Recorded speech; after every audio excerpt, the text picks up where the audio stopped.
Gnassingbé Eyadema, une des figures les plus controversées de l'actualité africaine.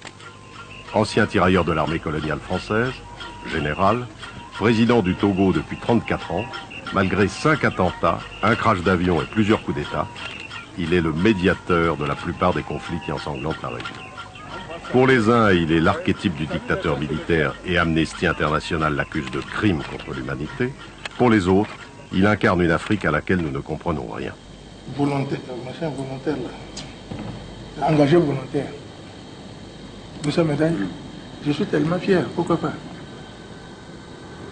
Quand on dit que celui-ci est revenu de la guerre et qu'il est ancien combattant, tout le monde le respecte.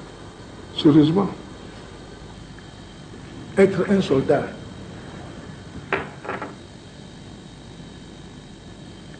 Être un soldat. Lomé le 27 novembre 1952. Mon capitaine, le vieux Gugus n'est pas du tout content lorsqu'il n'a pas vu sa poitrine porter la médaille à l'occasion du 11 novembre. Votre inoubliable caporal, Atikose Christian. Lomé le 17 juin 1954. Le sergent Bagana Salifou est en Indochine avec 37 gradés et tirailleurs y compris l'adjudant Faré Kandja, les sergents Chango Janvier, Ayam Chao, les tirailleurs Tchekou Kona, Eyadema Etienne et bien d'autres, avec les respects. Afrique du Nord, le 18 septembre 1957. Mon commandant et mon père, je viens respectueusement vous faire savoir d'urgence que je viens d'être débarqué à Alger et ensuite rassemblement de colonnes. Sergent Katoré, 1er bataillon, 11e régiment d'infanterie coloniale. Tizi Ouzou, le 6 mai 1958. Nous venons d'apprendre que Katoré Alon et Eyadema Etienne sont venus aussi en Afrique. Nous ne connaissons pas de quel côté ils sont. Les montagnes nous fatiguent beaucoup. 11 juin 1960. Mon patron, lieutenant-colonel. Celle-ci pour vous dire que je suis débarqué depuis le 19 mai à Cotonou et le 9 juin, je suis arrivé au pays natal togolais. C'est la mort qui va nous séparer. Vous êtes mon second père.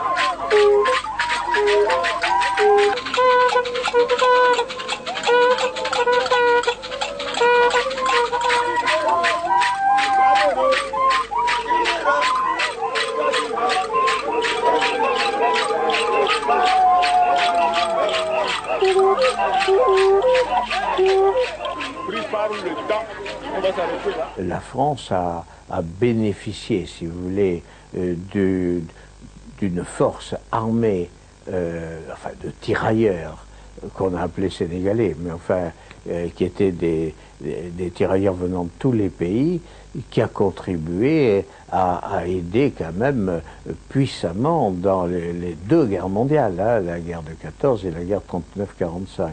Puis l'Indochine, tous avaient fait l'Indochine de toute manière, c'était des soldats de métier.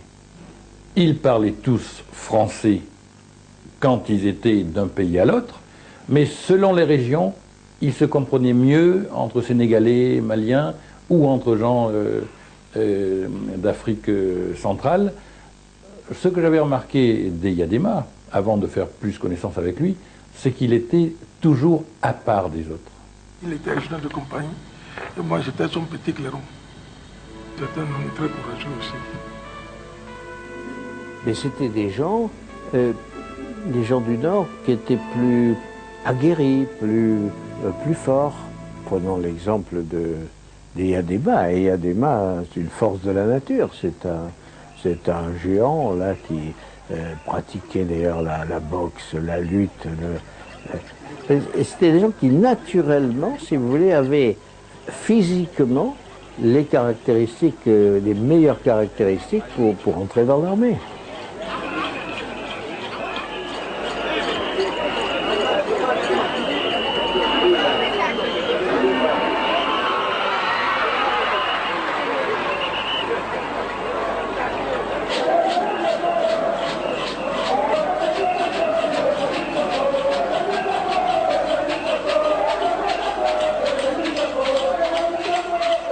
je vous l'ai souvent dit, la lutte, c'est notre héritage. La lutte, c'est notre propriété. Les traditions que nous ont léguées nos aïeux, il n'appartient pas à nous de les faire disparaître. Vous êtes mes enfants et je dois vous dire la vérité. Même si vous n'étiez pas mes enfants, quand on aime quelqu'un, un ami, on lui dit la vérité.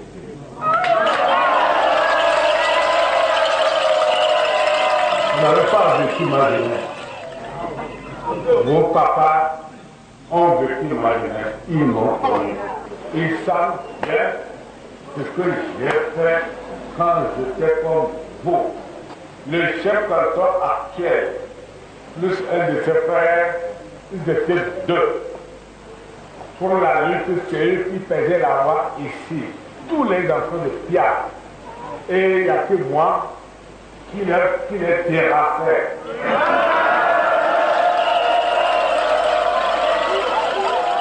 Nous sommes au nord du Togo, en plein cœur du pays Kabyé, à Pia très exactement, le village natal du président Eyadema.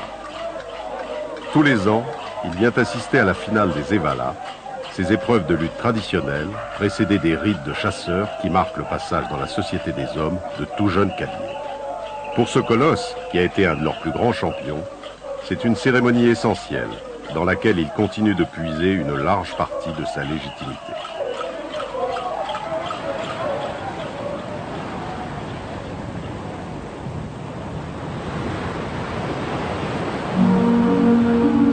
Tout a commencé un siècle plus tôt, lorsque les Allemands, partis en retard dans la course aux empires coloniaux, décident de s'y faire une place.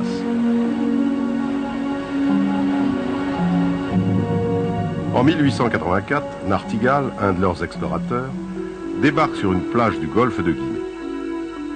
Par une série de traités négociés avec les chefs locaux, il parvient à prendre le contrôle d'un étroit territoire coincé entre la colonie anglaise du Gold Coast et le Dahomey des Français. Puis il va l'étendre en profondeur vers le centre d'un continent qu'on imagine alors plein de promesses. Il l'appellera Togoland. En 1914, alliés britanniques et français chassent les Allemands du Togo et se partagent le pays. Les Anglais ne tarderont pas à annexer leur moitié de butin au Gold Coast, tandis que les Français obtiennent un mandat de la Société des Nations sur l'autre moitié. Le pays a peu de ressources, mais les Allemands y ont développé quelques infrastructures sur le littoral, dont Lomé devient la capitale. Les habitants de la côte profitent rapidement de cet essor, d'autant qu'ils étaient depuis longtemps au contact des commerçants et négriers européens. Seuls quelques missionnaires protestants et catholiques s'aventurent vers le nord, où ils évangélisent parmi une trentaine d'ethnies différentes, pour la plupart animistes. C'est sur ces populations que la République française, laïque et coloniale, va s'appuyer en recrutant, entre autres, des tirailleurs pour son armée. Au Togo, comme dans nombre de colonies, frontières artificielles, déséquilibres régionaux et télescopages culturels et religieux vont générer des ressentiments et des équivoques, lourdes conséquences pour l'avenir.